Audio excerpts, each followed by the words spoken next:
নমস্কার বন্ধুরা, আমি অর্পিতা। আমার চ্যানেলে আপনাদের স্বাগত। আমি শুটকির চাটনির আজকে একটা রেসিপি দেখাবো। আমি শুটকি কেটে এখানে গরম জলে দিয়ে দিলাম, তাহলে শুটকিটা ভালো পরিষ্কার হয়। এদিকে লঙ্কা, পেঁয়াজ, রসুন সব কেটে ধুয়ে পরিষ্কার করে নিয়েছি। এখন লঙ্কাগুলোকে আমি বাটবো, তারপর রসুন বেটে নেব, তারপর পেঁয়াজ বেটে নেব। শুটকিতে অনেক নোংরা থাকে, এগুলো গরম জলে দিয়েই পরিষ্কার করতে হয়।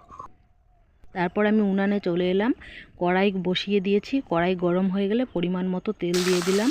তারপরে গোটা রসুন, পেঁয়াজ, চেড়ে রাখা লঙ্কা দিয়ে ভেজে রাখা মশলাগুলো দিয়ে দিলাম। মশলাগুলো দিয়ে একটু কষিয়ে নেব। কষিয়ে নিয়ে আমি লবণ, হলুদ দিয়ে দিয়েছি। লবণটা আমি দেখাতে পারিনি, স্কিপ করে গেছি। এবার পরিষ্কার করে রাখা শুটকিগুলোকে আমি দিয়ে নাড়িয়ে নেব।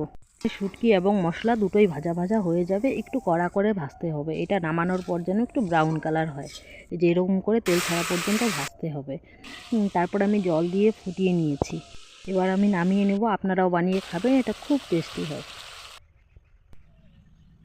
Thanks for watching.